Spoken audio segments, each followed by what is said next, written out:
Je suis agriculteur, j'habite dans le Jura, j'ai une exploitation agricole de 273 hectares et donc je fais la polyculture élevage, je cultive des céréales, des oléagineux et de la luzerne et puis j'ai un petit élevage de genisses charolaises et aubrac pour la vente de viande. Je suis agriculteur parce que c'est une histoire de famille. Mon grand-père s'était installé en 1930 à Germigné. Il a eu 3 enfants, dont 2 garçons qui ont aussi attrapé le virus de l'agriculture. Ils ont formé ce qu'on appelle un GAEC ensemble. Et puis moi, je suis arrivé dans notre fête en 1994. Donc c'est une histoire familiale. J'ai démarré mon métier d'agriculteur avec de l'agriculture conventionnelle. Donc je faisais ce qu'on appelle de l'agriculture raisonnée. Et puis en 2018, suite à différentes raisons, j'ai voulu changer, prendre une autre direction. Donc j'ai converti toutes les grandes cultures à l'agriculture biologique parce que j'avais l'envie de redémarrer dans ma vie professionnelle, de me lancer dans une nouvelle aventure. J'avais fait le tour de l'agriculture conventionnelle. Quelque part, j'étais dans une phase de ma vie où je perdais la foi en mon métier. Et donc, l'agriculture biologique était un bon moyen pour moi de me relancer. Et c'est une agriculture qui est basée sur la diversité, la vie, et ça m'allait bien. L'agriculture raisonnée, c'est de l'agriculture conventionnelle optimisée, c'est-à-dire qu'on ne met des produits phytosanitaires que dans la mesure où on en a besoin. On raisonne les doses, on adapte tout au plus juste en utilisant les produits phytosanitaires. Et le passage à l'agriculture biologique nous interdit l'utilisation de ces produits phytosanitaires.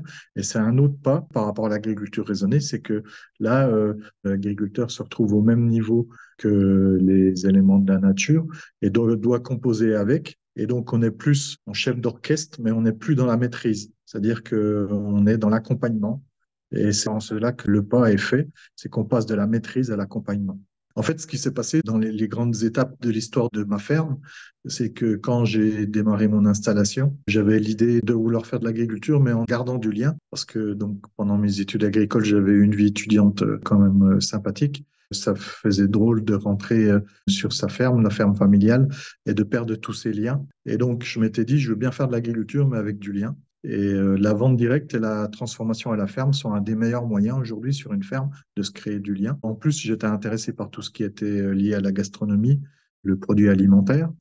Et donc, je m'étais dit, je prendrais bien les directions de la transformation à la ferme, de produits alimentaires et de la vente directe. Et c'est deux crises qui m'ont poussé à partir dans ces voies-là. La première crise, c'est la crise de la vache folle en 95.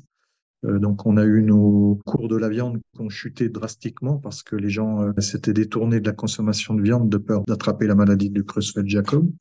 Et donc, en tant que jeune, j'ai vécu cette crise comme une injustice, comme quelque chose de violent, parce que on n'était pas cause de cette maladie, on n'a jamais donné de farine animale à nos animaux. Et pour autant, on a payé comme tous les éleveurs de France. Suite à ça, j'ai décidé de reprendre la main.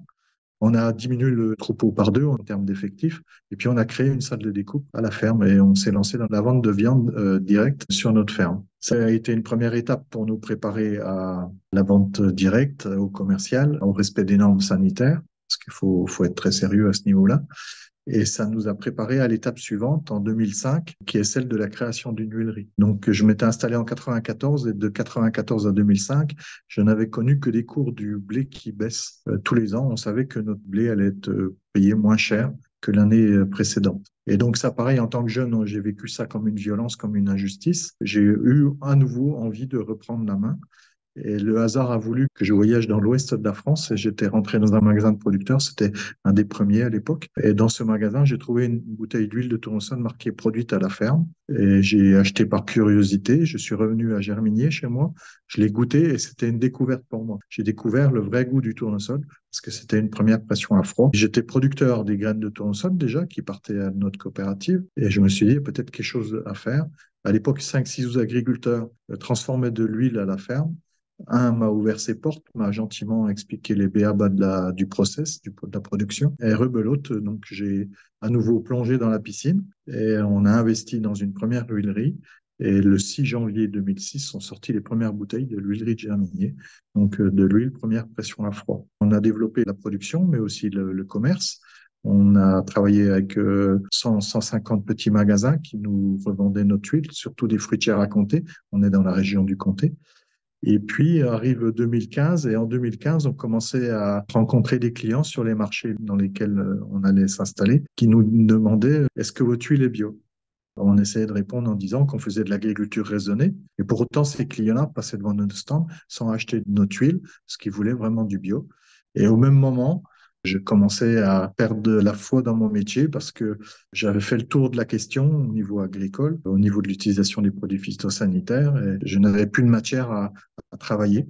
Et puis, on commençait à avoir moins d'oiseaux, moins d'insectes, donc des signes qui nous faisaient dire que peut-être on était à la fin d'une époque, que c'était le moment de changer. Et donc, le 10 mai 2018, j'ai signé pour l'ensemble de nos grandes cultures le passage à l'agriculture biologique de notre ferme. J'ai tout modifié au niveau technique sur mon exploitation. On est passé d'une rotation de 4 ans à 7 ans en introduisant de la luzerne, en introduisant du triticale-pois, du métail. Au lieu de désherber les intercultures avec du glyphosate, on a tout changé notre système et on a semé des couverts végétaux pour enrichir en matière organique nos sols, pour lutter contre certaines mauvaises herbes, parce que ces couverts végétaux sécrètent des toxines dans le sol qui empêchent certaines mauvaises herbes de germer.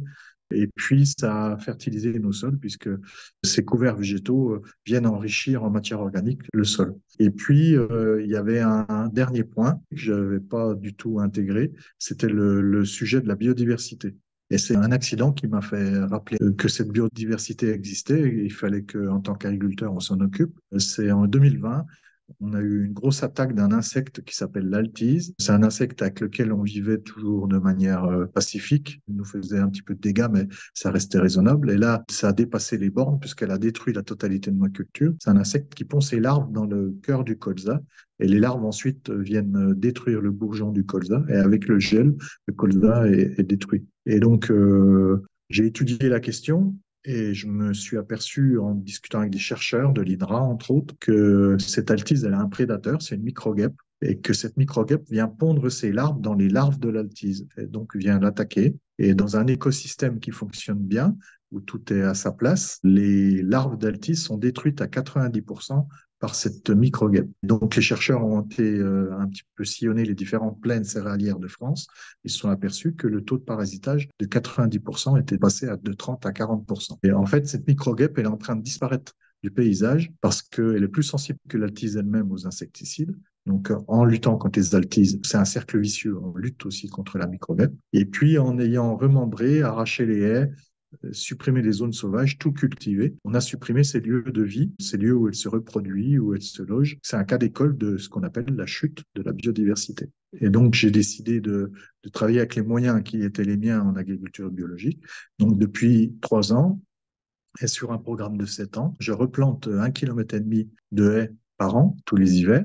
Et dans ces haies, il y a des espèces qui sont censées nourrir la microguêpe. Et tous les 50 mètres, je sème une bande fleurie de fleurs sauvages, 8 espèces.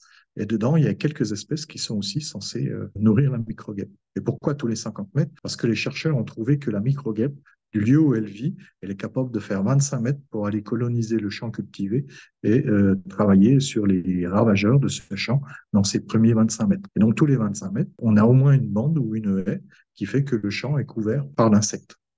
Le dernier volet de ma conversion est en cours de route.